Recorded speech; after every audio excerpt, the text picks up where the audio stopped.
Fat girl sold like cattle by her own father. Mountain man bought her, then did this. They called it a cattle market, but that morning in Blackwater, it was a gallows for the soul. Men haggled over steers and salt pork, while a drunk in a torn coat dragged his daughter onto a splintered auction block and held her there by the hair. "Look up!" Jeremiah Hutchins barked, breath sour with whiskey. "Let 'em see what 20 years of useless looks like." Clara tried to fold herself smaller, as if the shawl she clutched could turn into armor. She was round and red-eyed, dress torn at the hem, cheeks chafed raw by wind and weeping. Somewhere inside the noise of hooves and hawkers, a boy laughed. A woman muttered, "Greedy as a hog, I'd wager." The words struck her harder than the morning cold. She had learned over a lifetime that a crowd could bruise without lifting a hand. Jeremiah kicked the block with his boot heel, wood ringing like a bell. $2 just to take her off my hands," he jeered. "10 if you want a stomach that can out-eat a plow horse. She won't fetch pretty, but she'll pull a sled." A ranch hand called, "Throw in a feed bucket." Another voice, meaner, "Cheaper at the hog pen." Clara swallowed hard against the sting at the back of her throat. She had promised herself she wouldn't beg, but the word slipped anyway. "Please."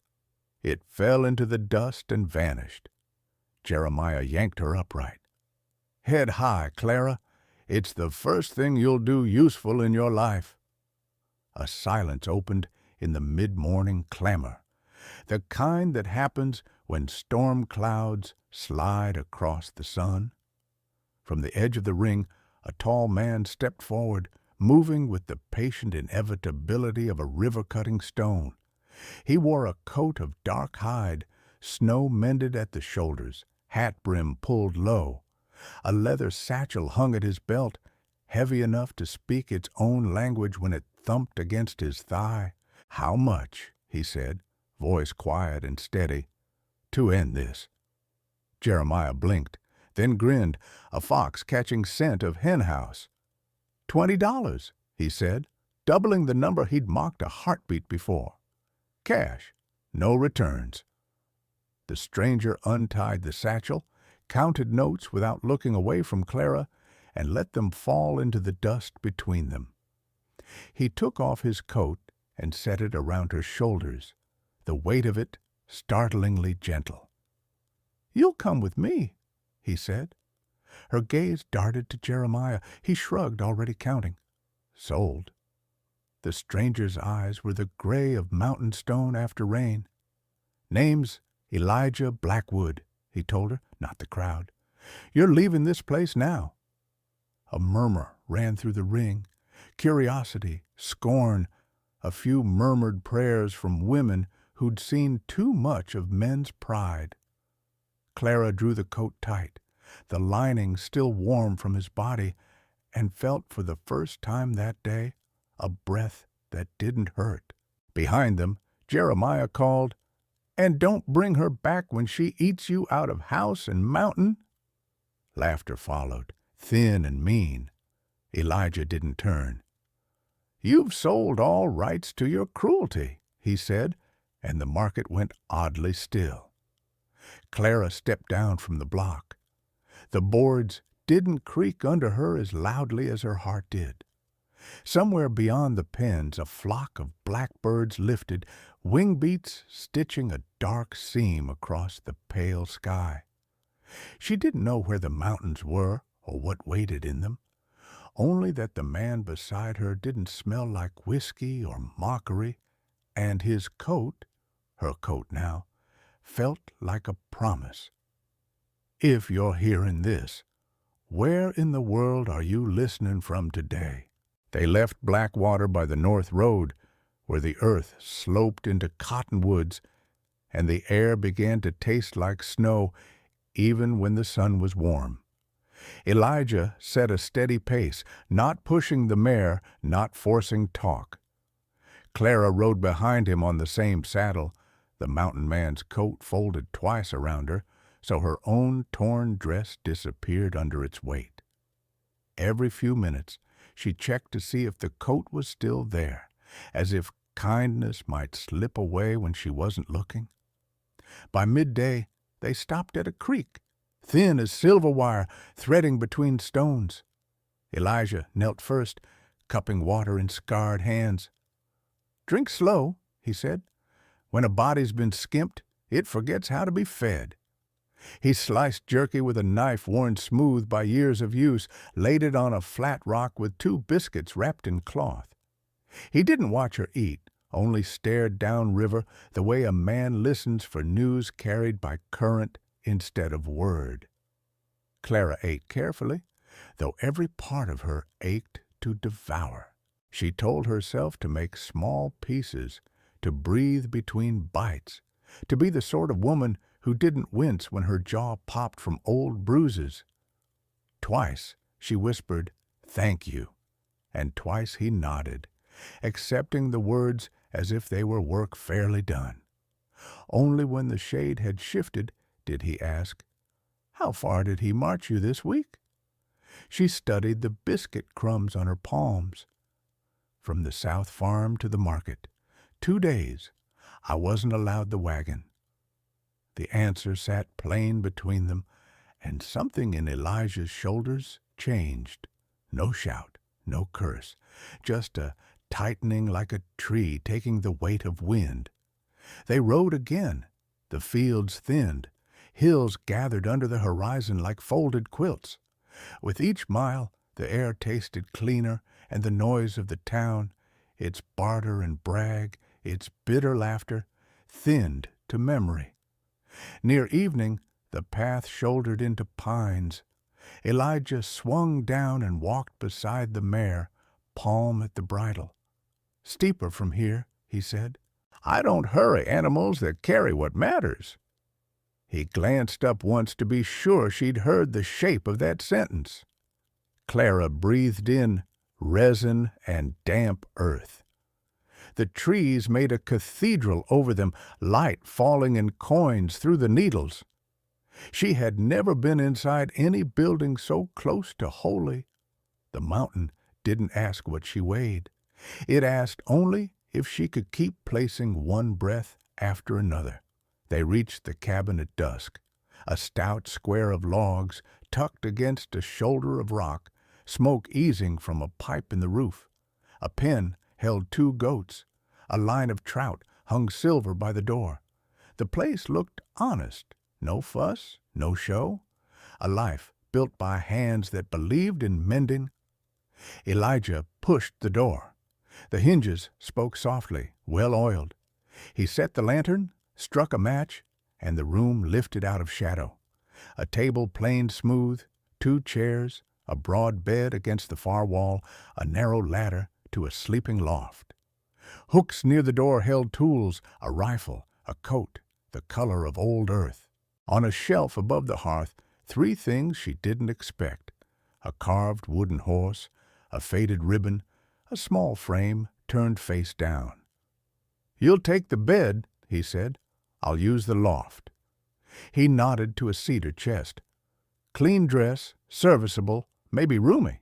Roomy's honest." He set a kettle on the hook, then paused. "You can lock the door from the inside. There's a latch." As if remembering the rule only because he'd never needed to speak it. Heat rose behind her eyes, too quick to be hidden, too stubborn to be scolded back. "Why are you gentle?" The last word felt strange in her mouth, like a foreign coin. He considered that. "Because there's enough rough in the world doesn't make a man poorer to spend a little soft." She carried the dress to the screen in the corner, washed at the basin, flinching when cool water found purple, left by hands that claimed rights they'd never earned. The dress did hang roomy, but not like the market's laughter said, more like harboring, like it had space set aside on purpose. When she came out, Elijah had ladled stew into 2 bowls. He slid one toward the far side of the table and sat opposite, giving the room between them to the steam and to her choosing. They ate like travelers who knew the cost of waste. No clatter, only spoons and fire and the small sounds people make when they remember pleasure and cannot yet trust it. Later, when the lamp was turned low, she stood by the window. Outside, night stitched the trees to the earth. The mountain was a single breathing thing. She touched the window frame, rough under her fingers, and said, without looking back, "I can work." Elijah scraped the last of his stew, set the bowl aside. "You can rest." "I don't know how." The admission surprised her. So did the shaking in her hands. He rose, poured water into a tin cup, and set it near her, not crowding. "Tomorrow, if you wish, you can sweep, you can cook, you can show me where I've stacked wood foolish against the wrong wall. But tonight, you only need to be someone who made it out." She turned, mouth a little open, as if the sentence had picked a lock she didn't know was there. "Clara," she said, almost as if declaring it for the first time. "Elijah," he answered, tipping a fraction of a smile, and it felt like names could be tools instead of shackles. He climbed the ladder. The loft boards creaked once under his weight, then stilled. She stood in the quiet while the fire settled its bones. On the shelf, the face-down frame drew her eye. She didn't touch it. Some doors in a good homestay closed until they opened themselves. She lay down. The mattress was firm, stuffed with new straw, a blanket worn thin at the fold, but clean. She pressed her face into the cloth and inhaled smoke and soap and the faintest trace of cedar. Somewhere above, a foot shifted, then stilled. For the first time in years, she wasn't preparing answers in case someone shouted questions at her in the dark. In the morning, she woke before dawn to the scrape of kindling and the stubborn purr of a kettle trying to boil. The room held a gray that meant snow higher up and sun later down here. Elijah's back was to her. He moved with the quiet of someone who had taught his body not to waste sound. She sat, pulling the blanket around her shoulders, and watched a life be lived as if it were a prayer that didn't need words. After breakfast, he showed her the spring, the goat pen, the shed where he kept traps mended better than some men kept promises. He pointed toward a notch in the ridge. "Storms slide through there. When the wind angles that way, we brace the door." "We," he'd said without thinking. She stored the word like bread. Near noon, as they carried armfuls of split pine to the lean-to, she remembered the market as if it belonged to a former country. The coat he'd given her hung by the door now, a certainty waiting for weather. She touched its hem each time she passed it, not for luck, but for remembering. Elijah noticed and said nothing, which was a kind of kindness she hadn't known existed. That evening, when she set bread to rise, he stood at the threshold with a basket of river stones. "For the stove," he said. "They keep heat after flame's gone." She nodded, understanding more than he meant. And so the days took on a shape. Her hands in flour, his hands in wood, their voices finding roads between silence and need. The town could keep its measures for worth. Up here, the mountain counted by other reckonings, how many buckets hauled, how often the roof was checked, whether a man could hold still while a woman learned how to stop apologizing for being alive. The first week on the mountain passed like a test whispered in a foreign tongue, each day asking a new kind of endurance, each night giving back a smaller piece of peace. Elijah taught Clara the paths without ever calling it teaching. He simply walked them, steady, sure-footed, and she followed. The trails wound through fir and aspen under sky so sharp it seemed to cut the lungs clean. When she stumbled, he waited, never offered pity, only a quiet, "Watch your footing," and that made her steadier than any hand might have. Sometimes they rode the mare higher toward the ridge where the streams began. The air there tasted of ice and something older, and Clara wondered if the mountain kept memories the way people kept scars. The snowmelt ran clear, threading through moss and stone, and the silence was a sound all its own, thick, living, heavy enough to lean against. Elijah carried his rifle slung across his shoulder, and Clara noticed how even the forest bent around his stillness. Animals didn't flee him. They acknowledged him, as though he belonged here in a way few men ever did. One afternoon, clouds gathered sudden as a snapped branch. Rain came hard, slicing the air. Elijah steered them into a narrow cave cut into the hillside. They sat close but not touching, steam rising from their wet clothes. "You don't talk much," she said softly. "Talk uses breath," he replied. "Up here, breath keeps you alive." She smiled faintly. "You make even silence sound like sense." He looked at her then, really looked. Rainwater traced lines down her cheek, her hair plastered to her temples. Something in his chest shifted, a reminder that he hadn't forgotten warmth. He'd only buried it. When the rain eased, they stepped outside. The whole world washed new. Clara tilted her head back, eyes closed, letting droplets fall from her lashes.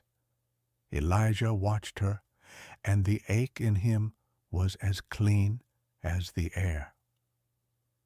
Nights on the mountain were cold enough to teach humility.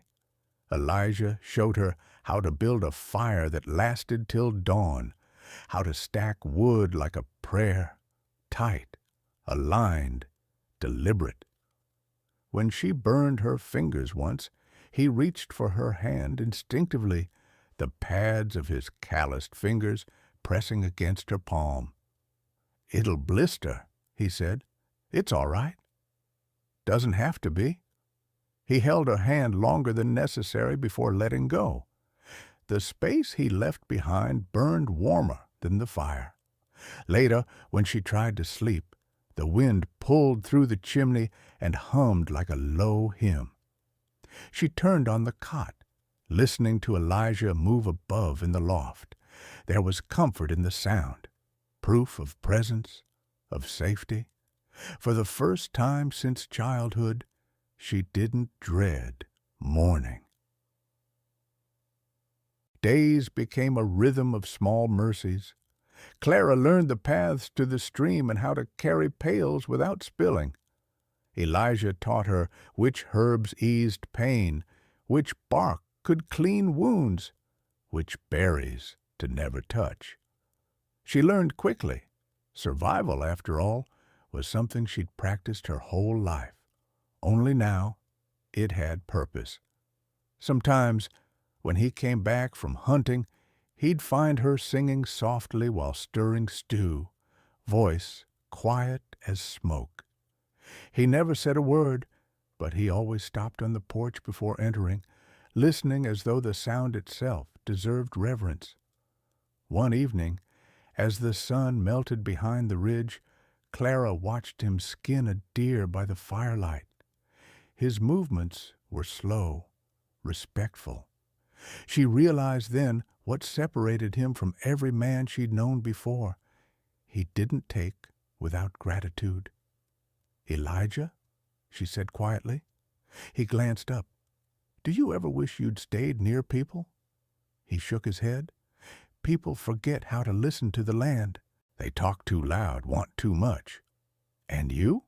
He paused. "I used to want peace. Now." He looked toward her. "I'm not sure what I want." Her heart beat too fast at that, though she pretended to be busy folding cloth. Maybe peace can share space with company, she murmured. He gave no answer, but his gaze lingered long enough to make the air between them hum. Winter crept early that year. The first snow fell quiet, a dusting of white that softened every sound. Clara woke one morning to find the window rimmed with frost. Elijah had already lit the fire, its glow spilling gold across the floor. "Storm's coming," he said, fastening his coat. "We'll need to stock the root cellar." They spent the day hauling jars and kindling, working side by side. At one point, Clara slipped on the ice near the woodpile. Elijah caught her before she hit the ground, his arms around her waist. Their faces were inches apart. For a heartbeat, neither moved. His breath was warm against her cheek. Her fingers tightened on his sleeve. The world outside seemed to fall silent. Only the sound of her pulse and the whisper of snow against the roof. He stepped back first, voice rough. "Careful." She nodded, unable to speak. That night, the storm arrived. Wind battered the cabin, howling through the pines. Elijah checked the latch twice, then set more wood on the fire. "You'll sleep near the hearth," he said. "Warmer there." When she hesitated, he added softly, "You're safe here, Clara." "I know," she whispered, surprising herself with how true it felt. Hours later, when thunder rolled across the peaks, Clara woke to find him still awake, sitting in the chair by the door, rifle across his knees, watching the storm as if it might hold a memory he couldn't release. She rose quietly, walked to him, and placed a blanket over his shoulders. He looked up, startled. "You should rest," she said. "I will," he answered, but didn't. So she sat beside him, the firelight painting gold on both their faces. They said nothing. Outside, the storm raged, but inside there was a fragile calm, born not of words, but of two lives beginning, cautiously, to trust the same silence. By the time spring crept down from the peaks, the cabin had changed. So had they. The earth had softened. So had his voice when he spoke her name. Clara could laugh now, sometimes even at herself. Elijah smiled more, though he tried to hide it behind his beard. One morning, as they stood outside watching the snow melt into rivulets, she said, "It's strange. I used to think I'd die down there among people. Turns out I started living up here." Elijah didn't reply, but his hand brushed hers just once, enough to make her heart lift like the morning mist rising off the stream. She didn't know what they were to each other yet, not savior and saved, not quite lovers. But she knew this. When he looked at her, she didn't feel heavy. She felt real. The thaw came slowly that year, the kind of spring that made the earth ache before it healed. Ice broke into long sighs, rivers swelled and snarled, and the pine needles shed their white cloaks to reveal the dark green beneath. Inside the cabin, life took on the rhythm of shared breath.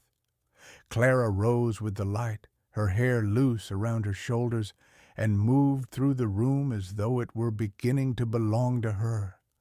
She swept ashes from the hearth, mixed flour for bread, and learned which boards creaked underfoot. Elijah mended tools, carved stakes for the garden, and sometimes sat on the porch, sharpening his knife with that steady patience that both comforted and unnerved her. They didn't need many words. The mountain carried enough language for two. One morning, Clara found a bundle of cloth folded neatly on the table.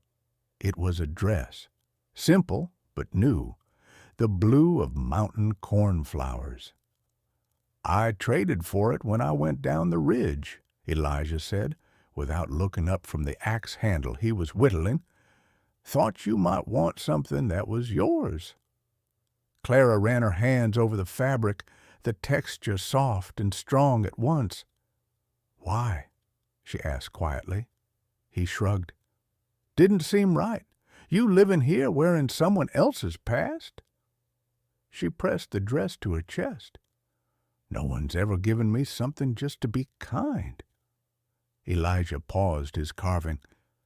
"Then maybe it's about time." When she wore it that evening, he stopped in the doorway, eyes flickering up from his boots before quickly lowering again. "Fits," he said. She smiled. "A little loose?"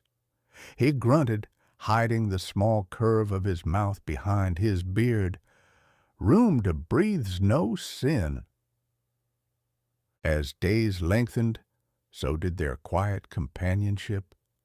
Clara began tending a patch of earth near the creek. She planted beans, squash, and herbs Elijah had once used only for medicine. When the shoots broke through the soil, she felt an odd surge of pride, like life itself had decided to trust her. Elijah built her a fence around it, saying, "Keeps the deer honest." "It's beautiful," she whispered. He wiped the sweat from his brow.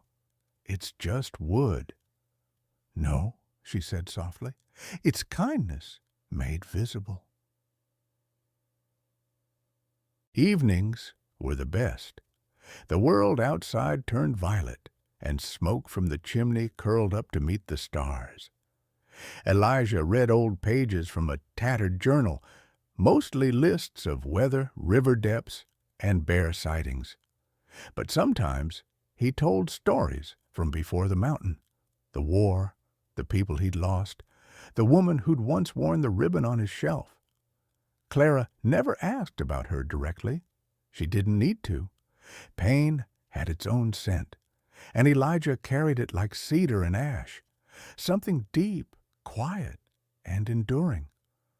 One night, when the wind sighed low through the chinks of the cabin, he said suddenly, "I used to think I'd die up here.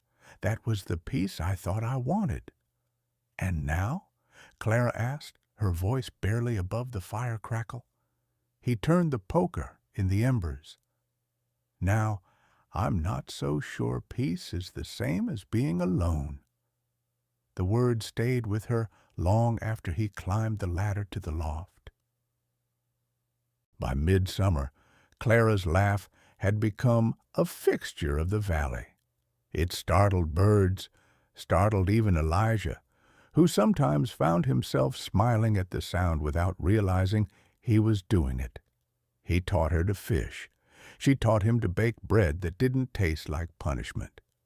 Together, they repaired the roof, built shelves, and replaced the broken hinge on the front door. Once, when she nearly fell from a stool while reaching for a jar, he caught her by the waist. Their eyes met, close enough that the scent of pine and smoke filled the space between them. "Got you," he said gruffly. Her heart thudded. "You always do?" He let go slower than he should have. That night, she lay awake staring at the firelight trembling across the ceiling. It terrified her how much she'd come to depend on the sound of his breathing above, on the sure weight of his footsteps, on the safety of his silence. The first argument came on a day thick with heat. Elijah had gone out early to hunt, leaving her to salt meat and tend the garden. When he returned, there was a shadow in his expression. "You've been down near the foothill trail," he said quietly. "Yes," Clara answered, surprised. "I wanted to see how far the stream runs." "You don't go there alone?" "Why not?" He looked at her, gray eyes gone hard. "Tracks, not bear. Men, from town maybe. If they find this place, if they find you—" "I'm not helpless, Elijah." His voice sharpened. "You think the kind that buys people in a market cares if you can stand your ground?" Her throat tightened. I can't live afraid of them forever." "You can live careful," he snapped. For a moment, the air between them felt like steel drawn too tight. Then he sighed, rubbed his temples. "I didn't mean to raise my voice." She looked down. "You didn't scare me. You just reminded me how much I don't want to lose this." He reached across the table, covering her hand with his. "You won't? Not while I'm breathing." The next morning, he left early again. When Clara stepped outside, she found a small pile of stones stacked on the porch rail, a trail mark, his way of saying he'd be gone past dusk. She smiled, touching the top stone. That evening, when he returned, she had lit a lantern in the window so he could see home from down the slope. He stopped halfway up the path, staring at the glow, realizing it was the first time in years anyone had left a light burning for him. Inside, Clara stirred soup, pretending not to notice when he lingered in the doorway longer than usual. "You're late," she said, voice teasing. "Got turned around," he answered. "Guess I was following the wrong kind of light." She laughed softly. "You're a poor liar, Elijah Blackwood." He set his rifle down and moved closer. "Maybe I'm just out of practice." For a heartbeat, the world held its breath. Then she ladled soup into his bowl and said, "Then we'll start practicing honesty instead." He smiled. "Small, but real. I'd like that."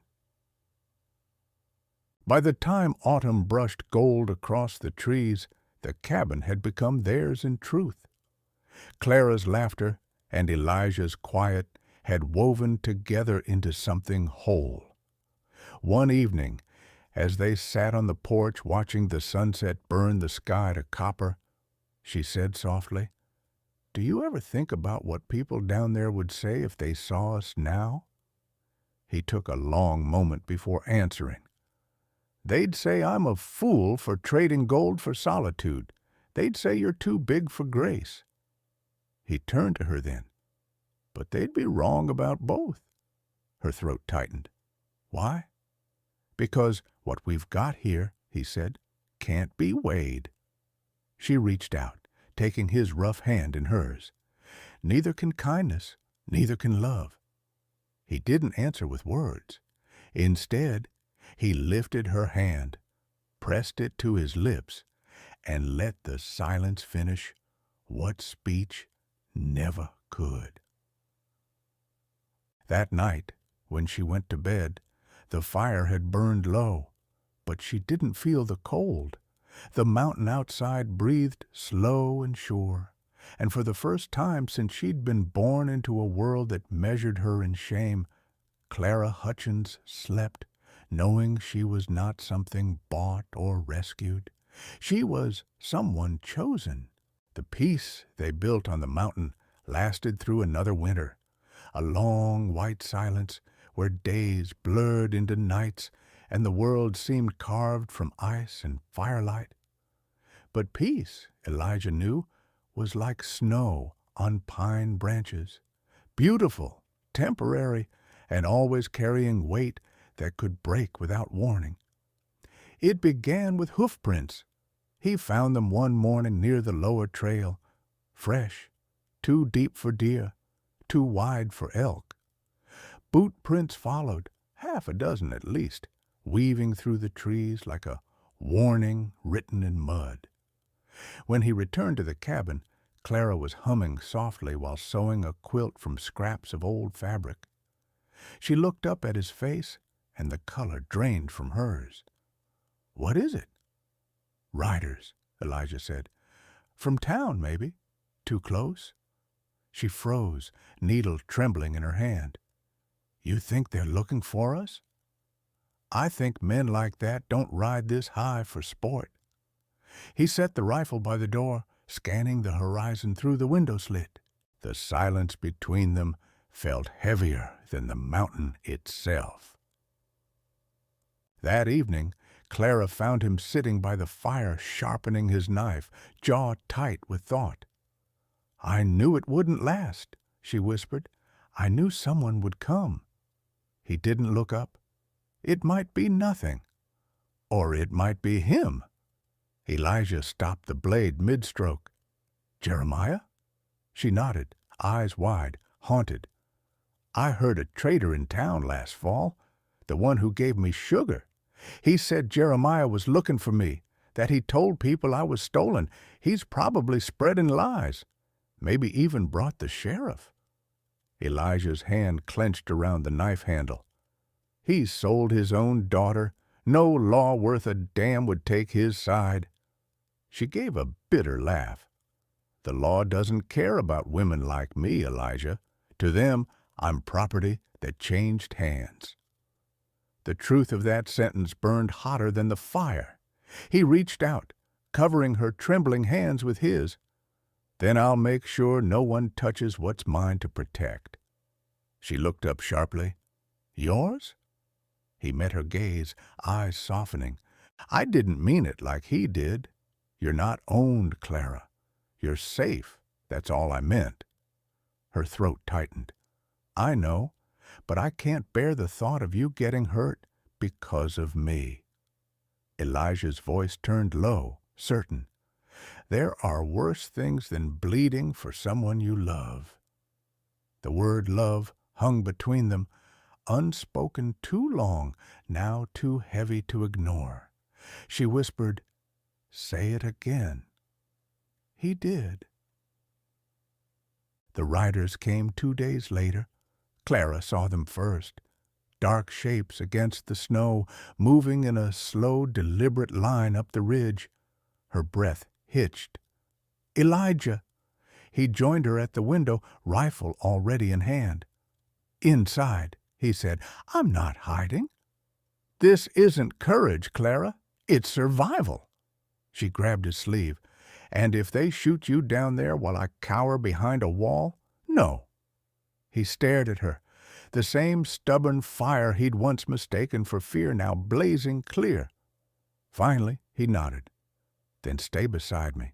And when I say duck, you duck." She swallowed. "Deal." They stepped outside together, snow crunching under boots. The wind carried the echo of hooves and the jingle of spurs. The man in front dismounted, Jeremiah Hutchins, older, thinner, eyes bloodshot and mean. Behind him rode 2 hired guns and a sheriff with a badge tarnished by more whiskey than justice. "Well, I'll be," Jeremiah sneered. "Didn't think you'd crawl this far, girl. You've cost me plenty of trouble." Elijah's rifle didn't waver. "You lost your right to speak to her the day you sold her." Jeremiah spat into the snow. "I didn't sell her. I leased her. Ain't that right, Sheriff?" The sheriff shifted uneasily. "Now, Mr. Hutchins, the warrant says—" "Warrant?" Elijah cut in. "For what crime?" "Abduction," Jeremiah said, "and theft. She took money from me." Clara's hands balled into fists. "Money you stole from my mother's grave. You drank it all, then sold me for what was left." Jeremiah's smirk faltered. "She's lying." Elijah stepped closer, towering. "You call her a liar again, and I'll bury your teeth in that snow." The sheriff raised a hand. "Now, Mr. Blackwood, let's not—" But Jeremiah's trembling hand was already on his revolver. Everything after happened too fast for thought.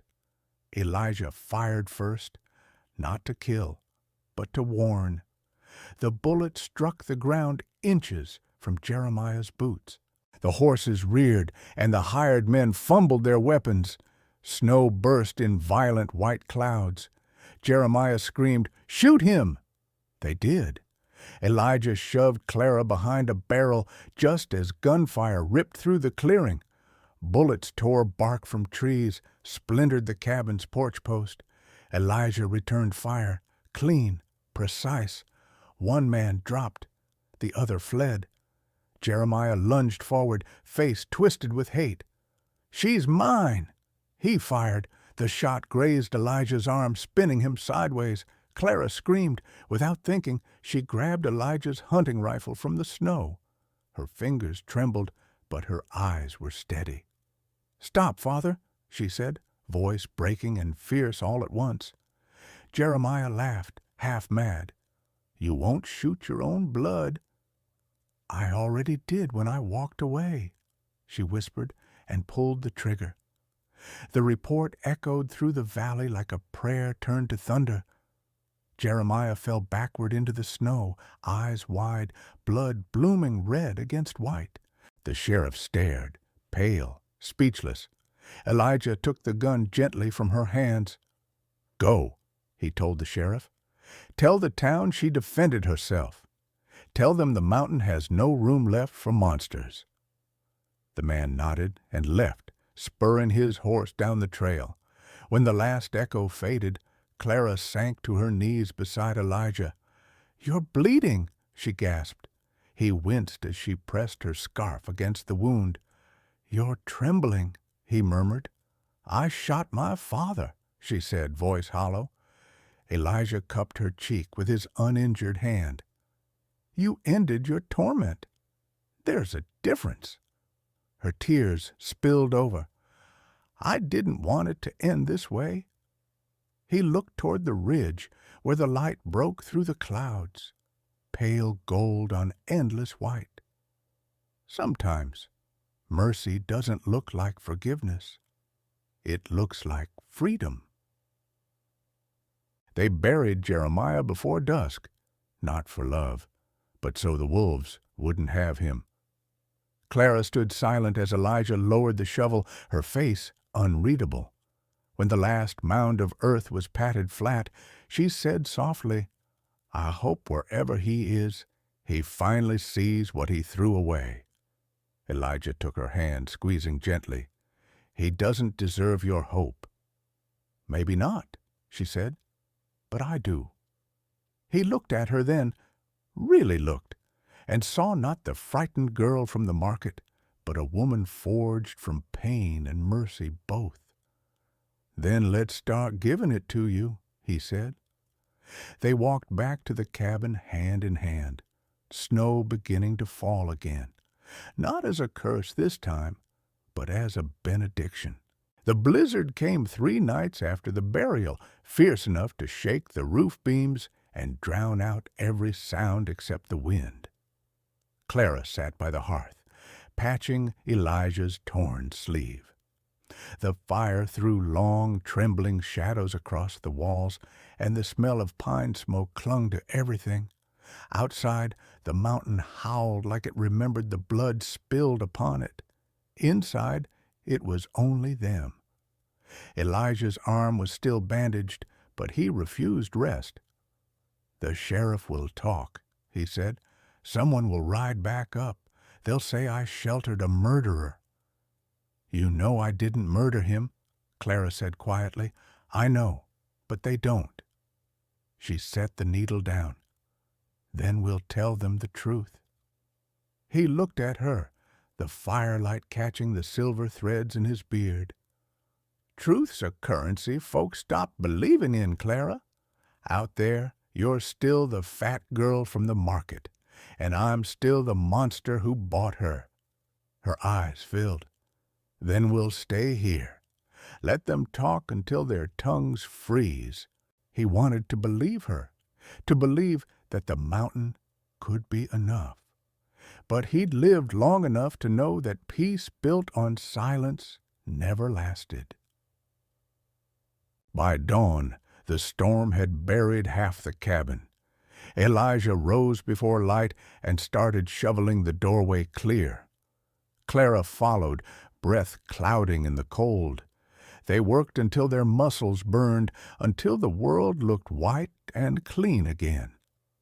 When Elijah straightened, he saw something dark moving through the valley below.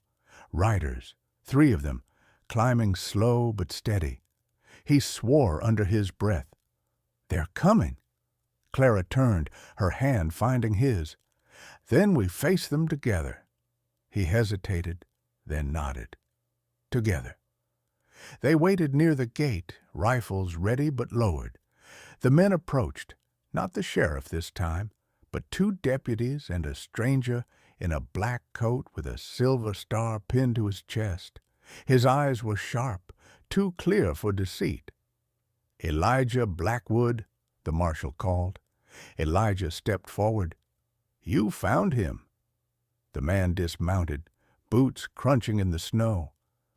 "Heard there was a killing up here. Wanted to hear it from the living before we write it for the dead." Clara spoke before Elijah could. "He came here to take me back, my father. He drew first." The marshal studied her face for a long moment. Then he looked at Elijah. "She telling it true?" "She is," Elijah said. The marshal exhaled, white breath spilling into the air. "Then that's all I need. Town's law's thin as tin, but I ain't here to break what's left of it. You two stay put. You'll be fine." He turned to leave, then paused. "You Blackwood, ain't you? The one who used to scout for the Union Army?" Elijah stiffened. "Long time ago." The marshal nodded. "Man who once saved 10 soldiers from freezing in the Bitterroots don't strike me as the kind who hides behind lies. Keep your mountain. You earned it." When the riders vanished into the trees, Clara let out a sob she hadn't realized she'd been holding. Elijah took her in his arms, burying her face against his chest. "It's over," he murmured. "Truly over." She nodded, trembling. "Then maybe we can start living." The thaw came early that year. Snow dripped from the eaves, rivers sang again, and life crept back into the cracks of everything broken. Clara planted flowers around the cabin, wild lupine and tiny blue forget-me-nots. Elijah repaired the roof, built a cradle from pine wood, and carved a small charm shaped like a bird. On the first warm evening, they sat outside, shoulder to shoulder, watching the sun dip behind the ridge. Clara whispered, "Do you think people like us deserve happiness?" Elijah turned to her, eyes soft. "Deserve's got nothing to do with it. We build it or we lose it. I choose to build it with you." She smiled through tears. "Then I'll keep it with both hands." He reached for her, his fingers brushing the silver ring she still wore, the one he'd made for her out of an old coin, hammered into shape by love more than metal. "Home," he said quietly. "That's what you are now." And as the last light of day bled gold across the snow, Clara leaned her head on his shoulder. The mountain no longer looked like a place of exile, but of promise. For the first time, they were not running, not hiding, not surviving. They were simply, finally, free. Spring melted into summer, and for the first time in her life, Clara forgot to count the days. The cabin no longer smelled of smoke and fear, but of herbs drying from the rafters, bread baking in the clay oven, and pine sap warming in the afternoon sun. The shadows that once clung to her heart had thinned, replaced by something quieter, something like peace. Every morning she would step outside barefoot, letting the grass and dew touch her feet, and breathe in the life she never thought she'd have. Elijah would already be outside, splitting wood or mending the fence. Sometimes he'd glance back at her and smile, just a flicker. But that flicker meant everything. At night, they sat by the creek, watching the stars ripple on the water's surface. Elijah would talk about building a smokehouse for the winter, and Clara would dream aloud about planting apple trees by the cabin so that one day their children could climb them. She spoke those dreams shyly, as if afraid they might shatter if said too loud. But Elijah always answered the same. "Then we'll plant too. one for each of us to sit under when we're gray. Sometimes Clara still woke before dawn, heart pounding, hearing the phantom echo of her father's voice. But when she turned, Elijah would be there beside her, his arm heavy around her waist, breath steady against her neck. And she would remember. She was safe. She was home. There were scars on both of them. His arm still ached in the rain. Her heart still flinched at sudden laughter, remembering how the crowd once laughed at her. But neither tried to hide the broken parts anymore. They had learned something the world below had forgotten, that love isn't about erasing what hurt you, but choosing to live beside it and still reach for joy. One evening, as the first autumn wind rolled through the valley, Elijah found Clara sitting on the porch steps, wrapped in his old fur coat. The sky was painted in gold and crimson, and a storm was whispering far off. He sat beside her. "What are you thinking?" She smiled faintly. "That this mountain saved me, but it didn't do it alone." Elijah watched her a long moment, then took her hand. "It saved me, too." They sat in silence until the stars appeared, until the air smelled of rain and smoke, until the world felt small enough to hold between them. When she finally spoke again, her voice was soft but certain. "If the world ever asks who I was," she said, "I hope it remembers this. I was loved, and I loved back." Elijah brushed his thumb over her knuckles, eyes glinting like steel catching firelight. That's all that ever mattered. And as the night deepened around them, the cabin lights glowed warm and steady, a beacon against the dark, a promise that some stories don't end in ruin, but in quiet, enduring grace. Every story whispered through these mountains carries the same heartbeat, love that refuses to die, even after the world tries to bury it. Clara and Elijah's tale isn't about beauty or perfection. It's about courage, the kind that dares to stay when life says run, the kind that finds warmth in the coldest places. If you've ever been told you're too much, too broken, too different, remember her. She wasn't too much. She was finally enough. Tell me, where in the world are you listening from tonight? And if you still believe love can heal, stay a while. The next story's already waiting.